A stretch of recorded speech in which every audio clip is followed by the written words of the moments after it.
మనందరి పాపముల నిమిత్తమై తన అమూల్యమైనటువంటి రక్తమును చిందించి ఆ రక్తము ద్వారా మన ప్రతి పాపాన్ని పరిశుద్ధపరుస్తున్న యేసుక్రీస్తు శ్రేష్టమైన నామముని ఉదయకాల శుభములు మీకు తెలియజేయుచున్నాను. ఇది నా దేవుని యొక్క వాక్య జ్ఞానము. కృపచేత మీరు రక్షించబడి ఉన్నారు. ఎఫెసీ పత్రిక 2వ అధ్యాయము 5వ వచనం. అవును ప్రియులరా, మన యొక్క పరిస్థితిని గనక ఆలోచన చేసినప్పుడు ఈ పై వచనాల్లో గనక మనం చూస్తే, మునుపు ప్రపంచ ధర్మము చొప్పున మనమందరము కూడా శరీరము యొక్కయు మనస్సు యొక్కయు కోరికలను నెరవేర్చుకొనొచ్చు మన శరీరాశలను అనుసరించి మనం ప్రవర్తిస్తూ ఉన్నాం అని అంటారు. అవును ప్రియులరా, దేవుడు మనల్ని పరిశుద్ధమైనటువంటి వారిగా ఉండాలని, తన నామమునికి మనమందరము కూడా మహిమ తేవాలనేటువంటి ఆలోచనతో దేవుడు మానవులను సృజిస్తే, మానవులమైనటువంటి మనము ఈ ప్రపంచము ఏ విధమైనటువంటి దారిలో వెళ్తుందో ఆ దారిలో మనము కూడా నడుస్తూ మన యొక్క శరీరాశలను, నేత్రాశలను, జీవపడంబాన్ని నెరవేర్చుకుంటూ కొనసాగుతున్నాం. తద్వారా మన యొక్క జీవితంలోనికి పాపాన్ని తెచ్చుకొని మన సమస్త శరీరము కూడా పాపమైనటువంటి స్థితిలో ఉంది. తద్వారా మనమందరం కూడా మన యొక్క పాపాల చేత, అపరాధముల చేత చచ్చినటువంటి స్థితిలో ఉన్నాం ప్రియులారా. అనగా ఆత్మీయంగా మరణించినటువంటి స్థితి.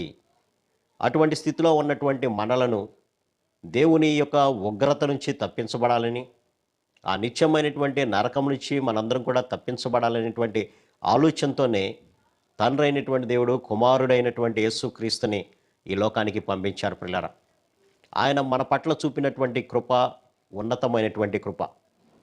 మనందరం కూడా నిత్యమైనటువంటి నరకము నుంచి తప్పించబడాలనేటువంటి ఆలోచనతోనే ఆయన తన యొక్క రక్తమును చిందించడం ద్వారా ఎవరైతే ఆ రక్తమునందు విశ్వాసం ఉంచుతారో వారందరినీ కూడా రక్షించడానికి యేసుక్రీస్తు ఈ లోకానికి వచ్చాడు.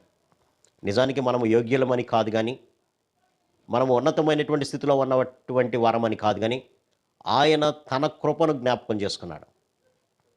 ఏ ఒక్కరు కూడా నశించకూడదనేటువంటి అనాది ప్రణాళిక చొప్పున సమస్త శరీరులు కూడా తమ యొక్క జీవితాలను పాడు చేసుకొని దేవునికి ఉగ్రత తెప్పించేటువంటి పరిస్థితుల్లో ఉన్నప్పుడు దేవుడు తన యొక్క ఉగ్రతను వారి మీద చూపించలేదు. కానీ మనందరం కూడా ఆ ఉగ్రత గనక చూపిస్తే నశించిపోయేటువంటి వారము.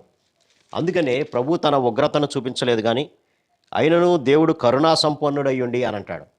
అవును, మన పట్ల జాలి కలిగినటువంటి దేవుడిగా ఉన్నాడు, కరుణ కలిగినటువంటి దేవుడిగా ఉన్నాడు. ఎందుకంటే ఆయన తన పోలికలో తన స్వరూపందు మనందరినీ కూడా చేసుకున్నాడు. ఆయన హస్తాలతో చేయబడినటువంటి మనము నశించుట ఆయనకి ఇష్టం లేదు పట్లారా.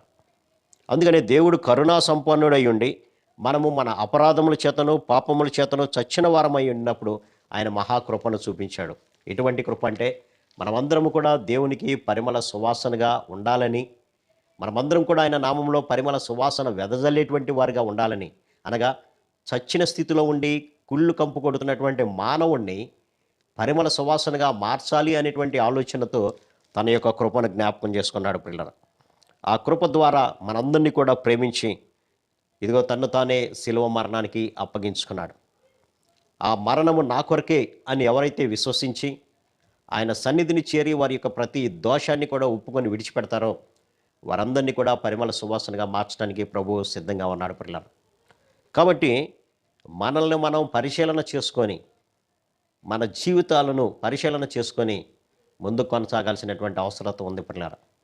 కాబట్టి ఆయన యొక్క కృప ఎంతో ఉన్నతమైనది. భూమికి ఆకాశానికి ఎంత ఉన్నతంగా ఉంటుందో ఆయన కృప మన ఎడల అంతగా ఉన్నది పిల్లల. ఆ కృప ద్వారానే మనమందరం కూడా రక్షించబడి సజీవ లెక్కలో ఉన్నాం ఇప్పటికీ కూడా.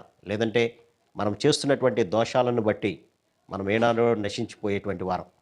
కాబట్టి ఆయన కృపను నిర్లక్ష్యం చేయకుండా ఆయన చేసినటువంటి గొప్ప త్యాగాన్ని మనం జ్ఞాపకం చేసుకుంటూ ఆయన పాద సన్నిధికి వద్దాం. మన ప్రతి అవిధేయత కూడా ఒప్పుకొని విడిచిపెట్టి కనికరాన్ని పొంది ఆయన కృపలో కొనసాగుదాం. అట్టి కృపా పరిశుద్ధాత్మ దేవుడు మనందరికీ దయచేయను గాక.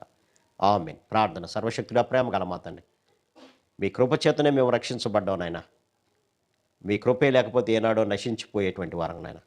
కాబట్టి మీరు మా పట్ల చూపినటువంటి కృపను మేము నిర్లక్ష్యం చేయకుండా తండ్రి, మీ వైపు చూస్తూ మాలో ఉన్నటువంటి ప్రతి దోషాన్ని, అపవిత్రతను, అవిధేయతను ఒప్పుకొని విడిచిపెట్టి నాయన మీ కొరకు సాక్షిగా నిలబడుతూ మీరు ఇచ్చేటువంటి ఆ రక్షణ భాగ్యాన్ని, ఆ నిత్య జీవాన్ని ఆ నిత్య రాజ్యాన్ని మేము అందరం పొందుకునే భాగ్యం దయచేయమని యేసు నామమున అడిగి వేడుకొంచున్నాం తండ్రి.